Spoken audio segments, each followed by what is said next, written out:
स्वराज पदयात्रा के क्रम में कल मैं रात में यहाँ सुगौली प्रखंड के इस पंचायत में पहुँचा हूँ जहाँ आपसे बातचीत हो रही है मेरी। ये करीब 55 दिन हो गए हम लोग को पैदल चलते हुए, जिसमें 48 दिन 48 डेज पश्चिम चंपारण में चले। वहाँ पर करीब 550 किलोमीटर हम लोग पैदल चल पाए। मैं 7 दिन मुझे हो गए पूर्वी चंपारण में और करीब 120 किलोमीटर के आसपास हम लोग चल चुके। इस दौरान मैं पहाड़पुर में गया, पहाड़पुर प्रखंड को हम लोगों ने कवर किया। वहाँ से हम लोग हरेराज गए, फिर हरसिद्धि गए। हरसिद्धि मैं प्रखंड की बात कर रहा हूँ, और हरसिद्धि के बाद तुरकौलिया होते हुए सुगौली आए। जो स्थिति अभी देखने को मिली उसका एक संक्षिप्त ब्यौरा आपको देता हूं, फिर आपके प्रश्न लेंगे। मोटे तौर पे जो स्थिति हम लोगों ने पश्चिम चंपारण में देखी, कुछ जो विषय हैं वो सामान्य हैं। पलायन, लोगों को रोजी रोजगार के लिए 10,000 15,000 रुपए के लिए अपना घर परिवार गांव पंचायत छोड़कर दूसरे राज्यों में जाकर काम करना, मजदूरी करना, भूमिहीनों की बहुत बड़ी तादाद।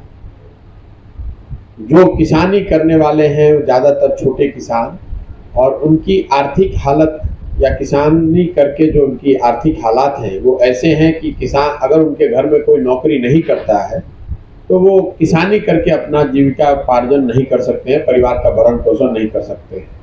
और किसानों की जो समस्या है, समय पर खाद और बीज का न मिलना, खाद और बीज पर 2 गुना 3 गुना ब्लैक मार्केटिंग होना, और फसलों की उपज, जो फसलों की कीमत है वो वाजिब कीमत न मिलना।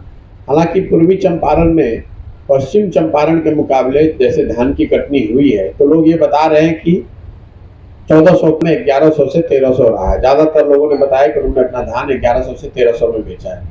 पश्चिम चंपारण में वो 1300 से 1500, पूर्वी चंपारण में 1300 से 1500 है। लेकिन दूसरी जो स्थिति है पलायन की, रोजगार की, वो हर गांव में यहाँ पर भी वैसे ही सुनाई पड़ रही है जो पश्चिमी चंपारण में दिखी। 2 विषयों पर जिस पर बिहार में एक सामान्य सोच ये है कि सड़कों की स्थिति और बिजली की स्थिति बेहतर हुई है।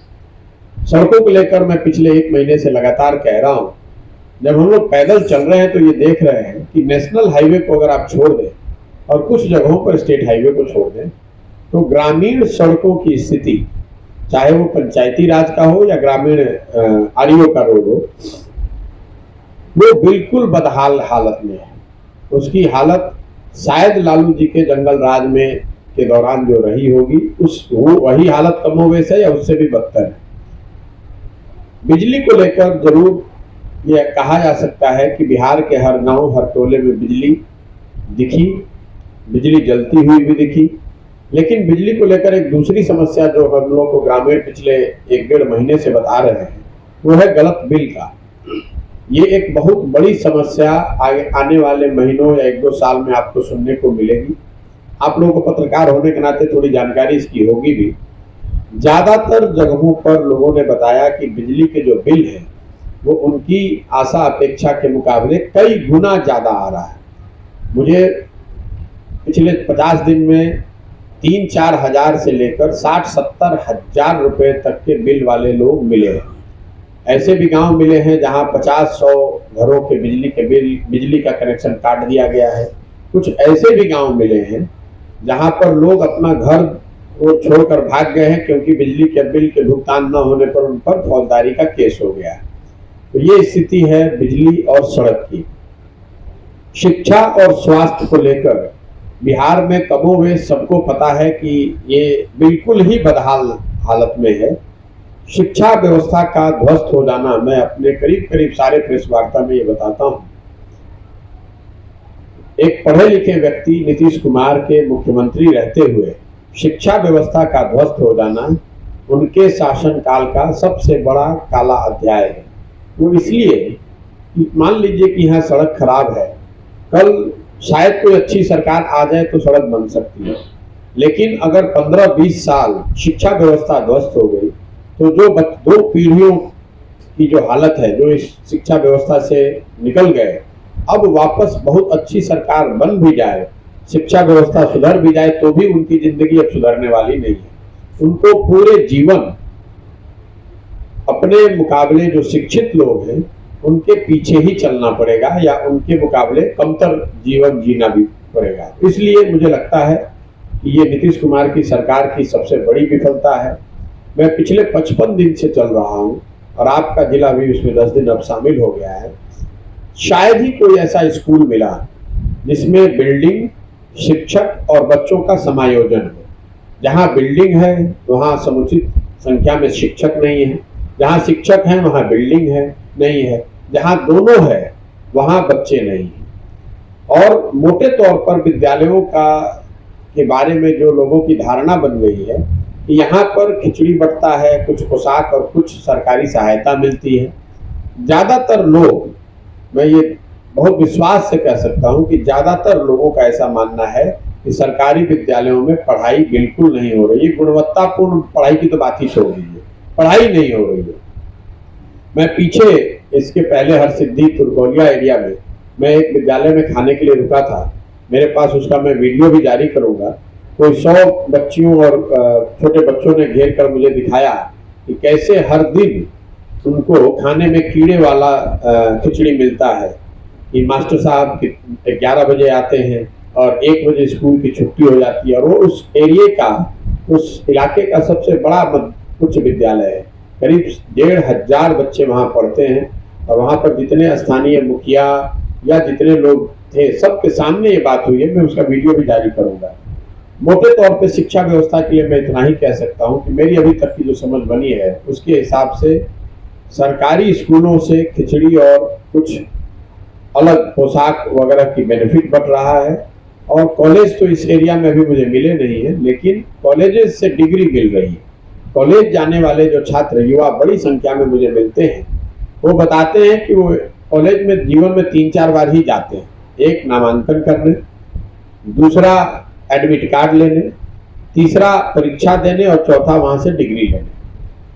तो एक शब्द में, एक लाइन में अगर मुझे कहना हो शिक्षा व्यवस्था के लिए, तो ये कहूँगा कि स्कूल में खिचड़ी बट रही है, कॉलेज में डिग्री बट रही है। पढ़ाई दोनों जगह में कहीं नहीं हो रही है, और ये बिहार के लिए दुखद है।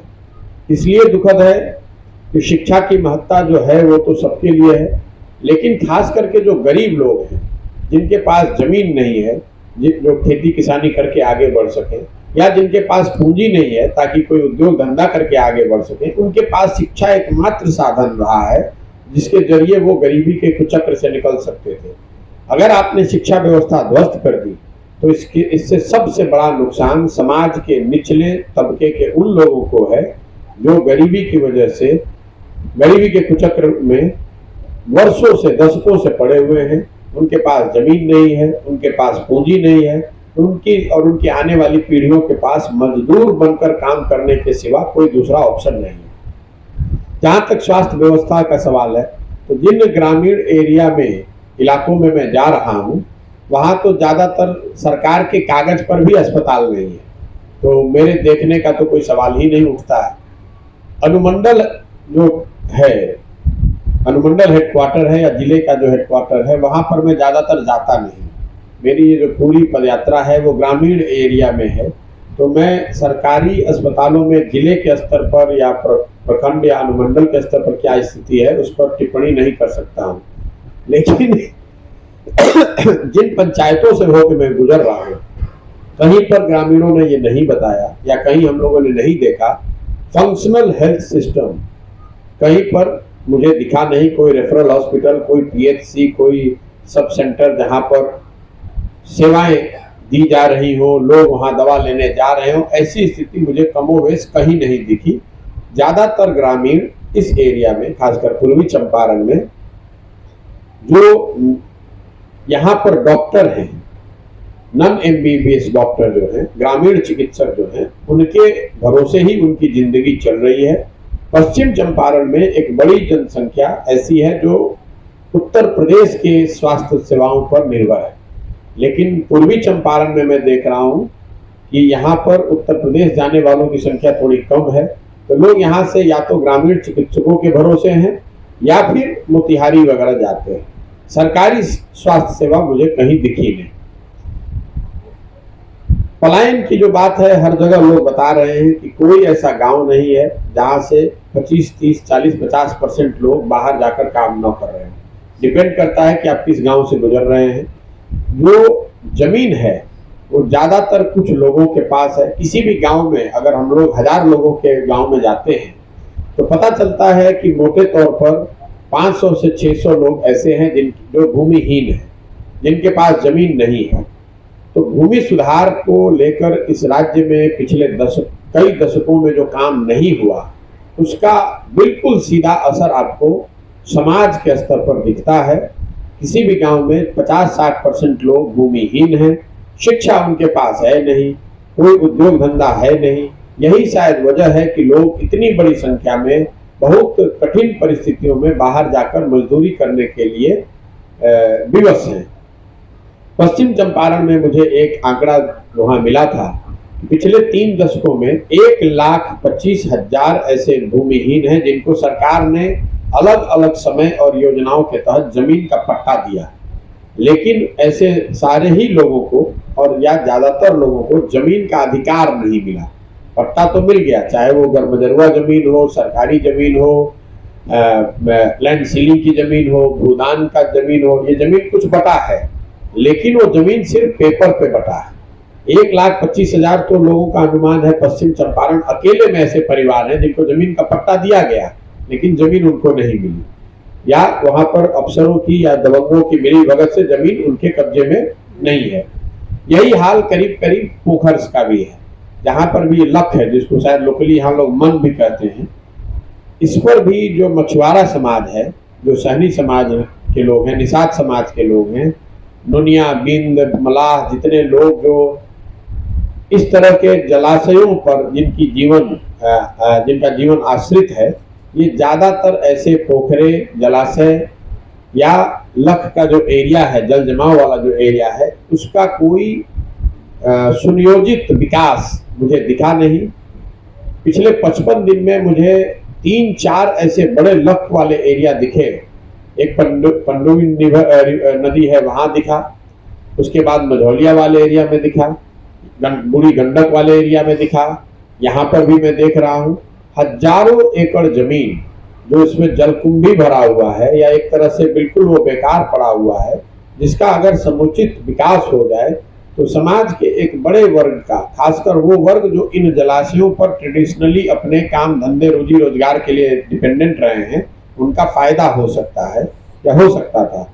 लेकिन ये जलाशय या तो पूरी तरह मृत प्राय हैं, उनका कोई विकास हुआ नहीं, या अगर कुछ थोड़ा बहुत जहाँ कुछ हो भी रहा है तो उसकी ओनरशिप जो है, मालिकाना हक वहाँ के दबंगों के हाथ में है, उसमें समाज को कोई फायदा नहीं है। इसके अलावा जो लोगों ने जनरल बात अफसरशाही और भ्रष्टाचार, ये जो 2 शब्द हैं, 3 शब्द मैं कहूँगा, अफसरशाही, भ्रष्टाचार और पीसी, ये सबसे ज्यादा सुने जाने वाला 3 शब्द अगर आप कहेंगे तो यही है। लोग अफसरों से परेशान हैं, अफसरों की मनमानी से परेशान हैं, और इसमें सामान्य जनता के साथ साथ जो समाज में प्रबुद्ध लोग हैं, सो कॉल्ड शक्तिशाली लोग हैं, जो जनप्रतिनिधि हैं, हर व्यक्ति ये बताता है कि साहब ये जो सरकार है ये अफसरों का जंगल राज है। मैं इसको अफसरों का जंगल राज बताता हूँ। इस राज्य ने अपराधियों का जंगल राज देखा है। हम लोगों ने अपराधियों के जंगल राज का एक दौर देखा है।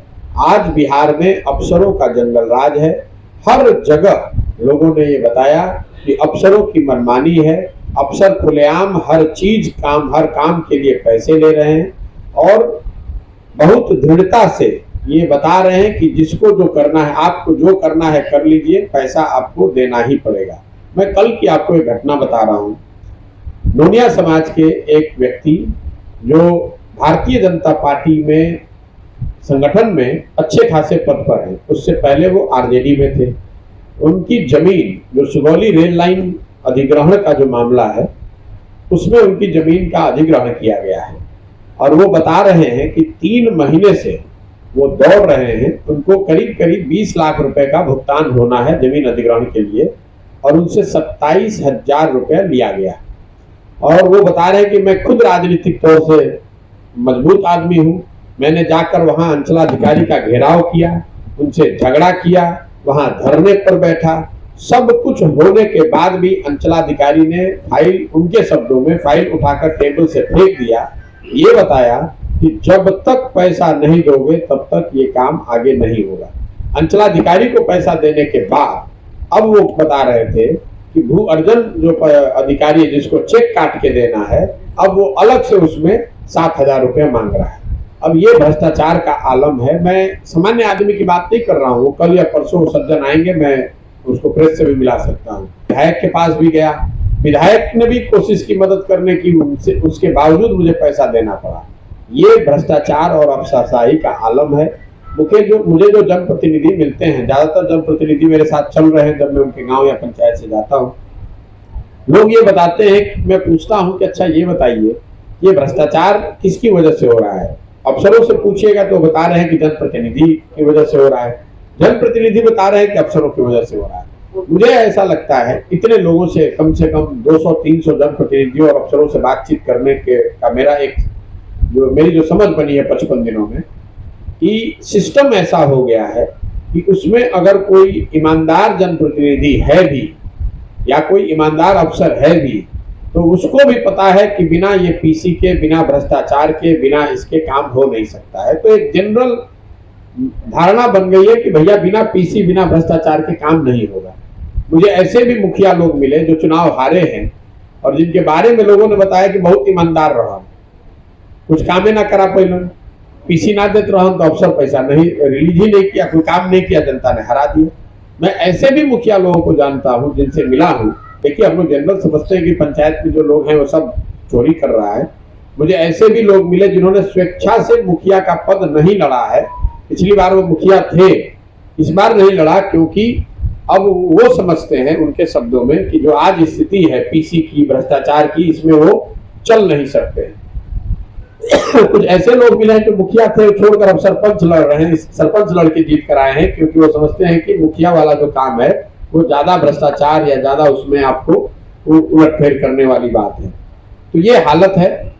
जहां तक पीसी का सवाल है, मैं बहुत डिटेल ब्यौरा नहीं देना चाहता हूं, लेकिन वृद्धावस्था पेंशन मिलता है यहाँ लोगों को 400 रुपये। अब भ्रष्टाचार और पीसी का आलम ये है कि महिलाएं बता रही हैं कि 400 रुपया वृद्धावस्था पेंशन देने के लिए पहली बार 200 रुपया और उसके बाद हर महीने सिस्टमेटिक तरीके से 20 रुपया उस 400 रुपया में से लिया जा रहा है। अब आप समझिए कि 400 रुपया के वृद्धावस्था पेंशन से अगर 20 रुपया लिया जा रहा है, तो कौन सा ऐसा फंड होगा, कौन सा ऐसा योजना हो, कौन सी ऐसी योजना होगी जिसमें पैसा नहीं लिया जा रहा है। ये जो 3 शब्द हैं, अफसरशाही, भ्रष्टाचार और पीसी, ये हर व्यक्ति जो सरकार में जो दल अभी हैं, इनके जब पदाधिकारी, इनके पार्टी के लोग जब मिलते हैं, वो भी बताते हैं कि इस 3 से तो भैया किसी को छुटकारा नहीं है। कई लोग तो ऐसा बताते हैं कि इससे बढ़िया तो लालू जी का जंगल राज था, कम से कम अब कुछ लोगों को तकलीफ हो रही थी, अफसर कुछ काम तो सुनते थे। अभी जो अफसर है वो तो बिल्कुल बेलगाम है, वो किसी की बात नहीं सुनते। स्वच्छ भारत को लेकर जो और बड़ी योजनाएं हैं जिसकी चर्चा होती रही है, वो स्वच्छ भारत अभियान है और हर घर नल के जल की योजना। हर घर नल के जल की योजना अभी तक 5 प्रखंडों में घूमने के बाद मुझे ऐसा लग रहा है कि पूर्वी चंपारण में उसकी स्थिति पश्चिम चंपारण के मुकाबले थोड़ी बेहतर है। यहाँ 30-40% वार्ड्स में मुझे हर घर नल के जल वाली योजना चलती हुई किसी न किसी फॉर्म में दिखी। पश्चिम चंपारण में 5% वार्ड में भी हर घर नल की योजना नहीं चल रही है, तो थोड़ी उससे स्थिति यहाँ मुझे बेहतर दिखी। स्वच्छ भारत अभियान में यहाँ पर भी वही हुआ है, ज्यादातर शौचालय पेपर पर बने हैं, लेकिन उस योजना में भी पश्चिम चंपारण के मुकाबले यहाँ पर स्थिति मुझे बेहतर दिख रही है। पश्चिम चंपारण में तो एक तरीके से 100% शौचालय जो हैं वो पेपर पर ही बनाए गए हैं। 2000 रुपए से 6000 रुपए तक का एक फिक्स सिस्टम बना हुआ है। आप 2000 से 6000 रुपए तक अधिकारियों ने लिया या जनप्रतिनिधियों और अधिकारियों ने मिलकर लिया और लाभार्थी को 12000 रुपए दे दिए गए। जो शौचालय बने वो पेपर पर बने, उसका कहीं उपयोग हो नहीं रहा है। लेकिन यहाँ पर जब मैं अभी तक गांव में गया हूँ तो खुले में शौच की स्थिति थोड़ी उससे बेहतर दिखी है। हालांकि ओडीएफ यहाँ पर भी नहीं है, खुले में शौच आज भी सच्चाई है। शौचालयों में यहाँ पर भी लोगों ने भ्रष्टाचार की बात बताई है, लेकिन मैं सिर्फ आपको तुलनात्मक तरीके से बता रहा हूँ। पश्चिम चंपारण के मुकाबले ये दोनों योजना, नल जल की योजना और शौचालय की योजना में थोड़ी सी बेहतरी यहाँ पर दिखी है। बाढ़ से लोग जो प्रभावित हैं, वो सुगौली के जिस एरिया में हम लोग बैठे हैं आपको मालूम है, मैं उसमें कुछ नई बात आपको नहीं बता सकता हूँ। हर व्यक्ति ने बताया कि बाढ़ से उनकी हालत कितनी खराब है। हर साल उनको वही जीवन मरण का सवाल है, हर साल बाढ़ से उनको दो चार होना पड़ता है। इस साल भगवान की कृपा है कि बाढ़ नहीं आई है, लेकिन बाढ़ से होने वाली जो आर्थिक, सामाजिक, राजनीतिक नुकसान की जो बात है वो हर जगह आपको यहाँ सुगौली के प्रखंड में दिख रही है। लोग विस्थापितों के तौर पर, पूरी उम्र विस्थापितों के तौर पर जी रहे हैं। लोगों के जो सड़कें हैं, गलियां हैं, जो बेसिक सेवाएं हैं वो बिल्कुल नादारद हैं, है ही नहीं। और ज्यादातर लोग खेती किसानी के बजाय बाहर रोजगार करने, मजदूरी करने जाते हैं। ये बाढ़ की विभीषिका है। लोगों के पास यहाँ साधन नहीं है कि वो खेती वोती कर सकें। बाढ़ की वजह से जिसके पास जमीन है वो भी नहीं करता है, क्योंकि अगर वो खेती करेगा भी तो उसका नुकसान हो जाएगा। तो मोटे तौर पर ये चीजें हम लोगों ने सुनी। दो चार जो स्थानीय बातें लोगों ने बताई वो मैं आपको बता देना चाहता हूँ। जैसे अरेराज और पहाड़पुर एरिया में बेतिया राज की जो गढ़मजरुआ जमीन है, जिसको खाता नंबर 82 करके जिसका दाखिल खारिज रोक दिया गया है।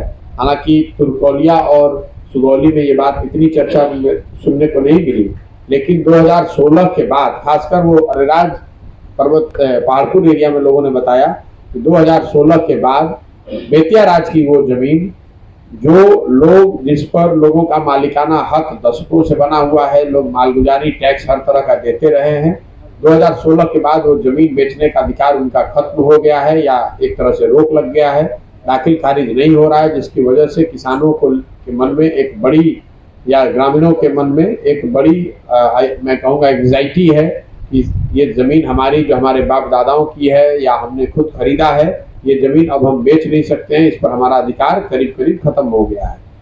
सुगौली मिल को लेकर जो वहाँ से पानी का डिस्चार्ज हो रहा है और उससे होने वाले नुकसान, जो बूढ़ी गंडक में अनट्रीटेड वाटर जा रहा है और इथेनॉल वाली जो फैक्ट्री लगी है उससे होने वाले जल और वायु प्रदूषण की जो बात है वो भी लोगों ने बताया।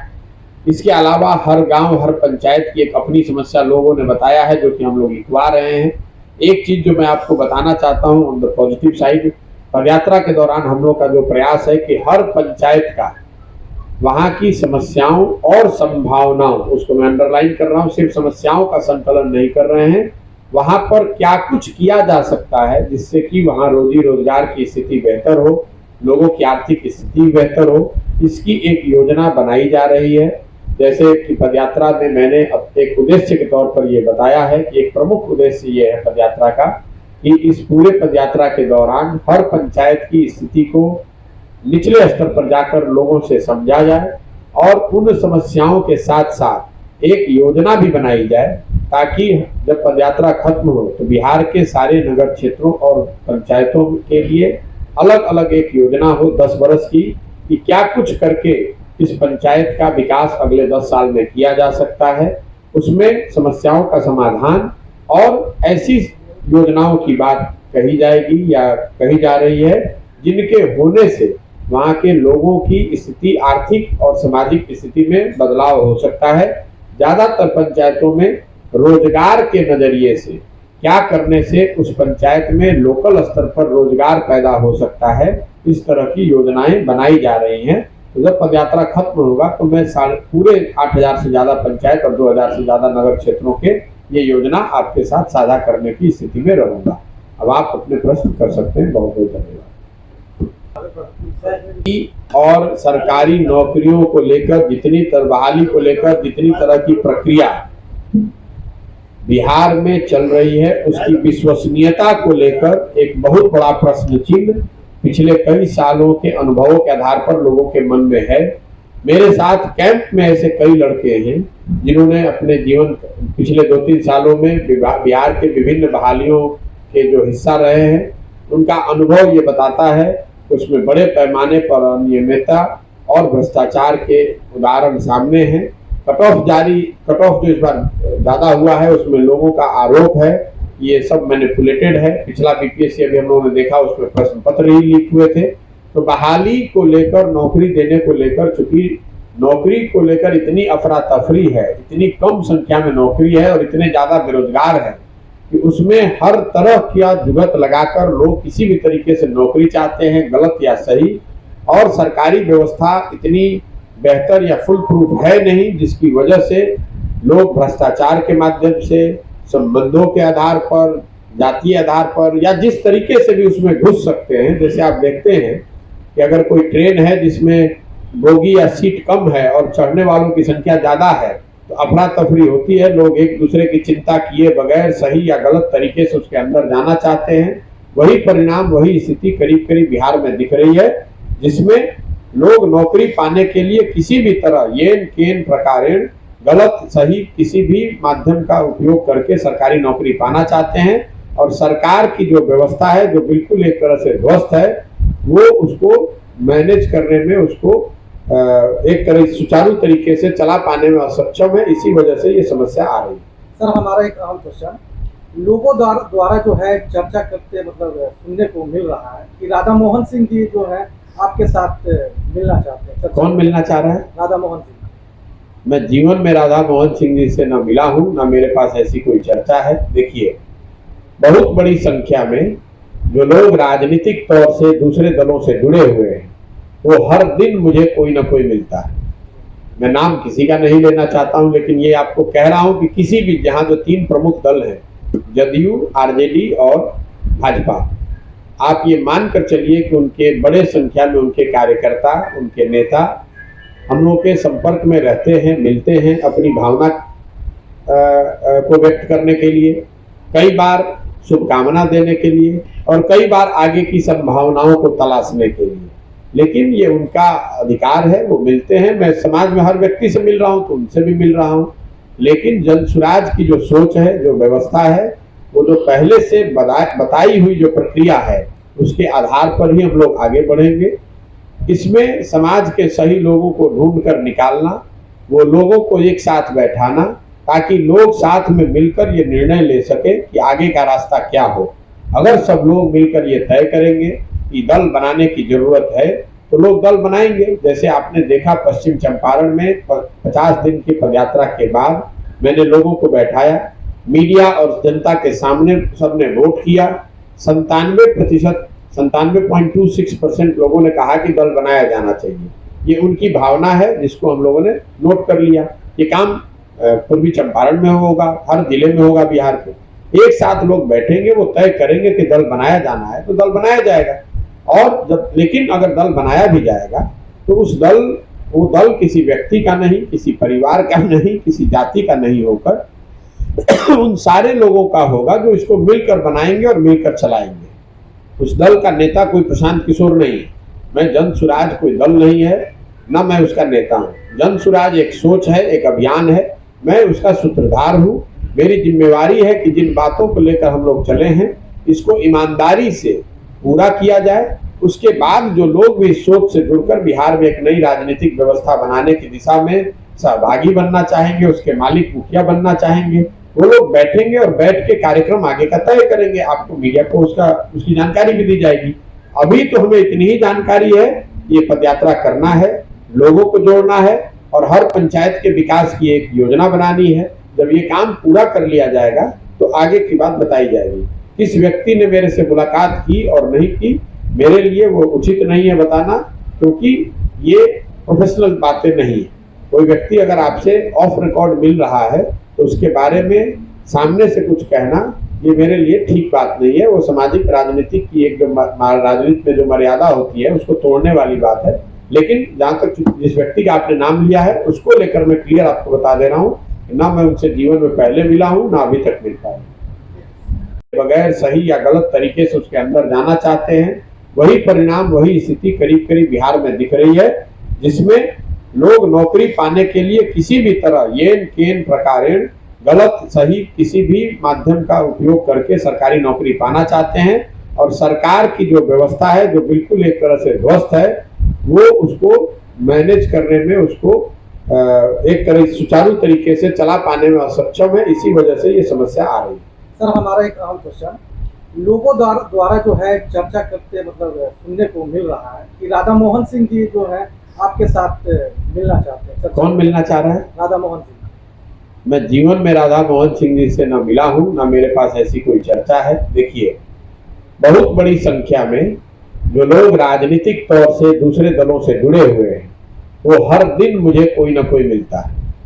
मैं नाम किसी का नहीं लेना चाहता हूं, लेकिन ये आपको कह रहा हूं कि किसी भी, जहां जो 3 प्रमुख दल हैं, जदयू, आरजेडी और भाजपा, आप ये मानकर चलिए कि उनके बड़े संख्या में उनके कार्यकर्ता, उनके नेता हम लोग के संपर्क में रहते हैं, मिलते हैं अपनी भावना को व्यक्त करने के लिए, कई बार शुभकामना देने के लिए और कई बार आगे की संभावनाओं को तलाशने के लिए। लेकिन ये उनका अधिकार है, वो मिलते हैं। मैं समाज में हर व्यक्ति से मिल रहा हूँ तो उनसे भी मिल रहा हूँ, लेकिन जनसुराज की जो सोच है, जो व्यवस्था है, वो जो पहले से बताई हुई जो प्रक्रिया है, उसके आधार पर ही हम लोग आगे बढ़ेंगे। इसमें समाज के सही लोगों को ढूंढ कर निकालना, वो लोगों को एक साथ बैठाना, ताकि लोग साथ में मिलकर ये निर्णय ले सके कि आगे का रास्ता क्या हो। अगर सब लोग मिलकर ये तय करेंगे कि दल बनाने की जरूरत है, तो लोग दल बनाएंगे। जैसे आपने देखा पश्चिम चंपारण में 50 दिन की पदयात्रा के बाद मैंने लोगों को बैठाया, मीडिया और जनता के सामने सबने वोट किया। 97.26% लोगों ने कहा कि दल बनाया जाना चाहिए।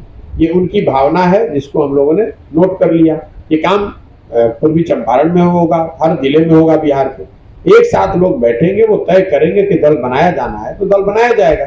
और लेकिन अगर दल बनाया भी जाएगा तो वो दल किसी व्यक्ति का नहीं, किसी परिवार का नहीं, किसी जाति का नहीं होकर उन सारे लोगों का होगा जो इसको मिलकर बनाएंगे और मिलकर चलाएंगे। उस दल का नेता कोई प्रशांत किशोर नहीं है। मैं जनसुराज कोई दल नहीं है, न मैं उसका नेता हूँ। जनसुराज एक सोच है, एक अभियान है, मैं उसका सूत्रधार हूँ। मेरी जिम्मेवारी है कि जिन बातों को लेकर हम लोग चले हैं, इसको ईमानदारी से पूरा किया जाए। उसके बाद जो लोग भी इस सोच से जुड़कर बिहार में एक नई राजनीतिक व्यवस्था बनाने की दिशा में सहभागी बनना चाहेंगे, उसके मालिक मुखिया बनना चाहेंगे, वो लोग बैठेंगे और बैठ के कार्यक्रम आगे का तय करेंगे। आपको मीडिया को उसकी जानकारी भी दी जाएगी। अभी तो हमें इतनी ही जानकारी है, ये पदयात्रा करना है, लोगों को जोड़ना है और हर पंचायत के विकास की एक योजना बनानी है। जब ये काम पूरा कर लिया जाएगा तो आगे की बात बताई जाएगी। किस व्यक्ति ने मेरे से मुलाकात की और नहीं की, मेरे लिए वो उचित नहीं है बताना, क्योंकि ये प्रोफेशनल बातें नहीं है। कोई व्यक्ति अगर आपसे ऑफ रिकॉर्ड मिल रहा है तो उसके बारे में सामने से कुछ कहना ये मेरे लिए ठीक बात नहीं है। वो सामाजिक राजनीतिक की एक राजनीति में जो मर्यादा होती है उसको तोड़ने वाली बात है। लेकिन जहाँ तक जिस व्यक्ति का आपने नाम लिया है उसको लेकर मैं क्लियर आपको बता दे रहा हूँ, ना मैं उनसे जीवन में पहले मिला हूँ, ना अभी तक मिल पाया।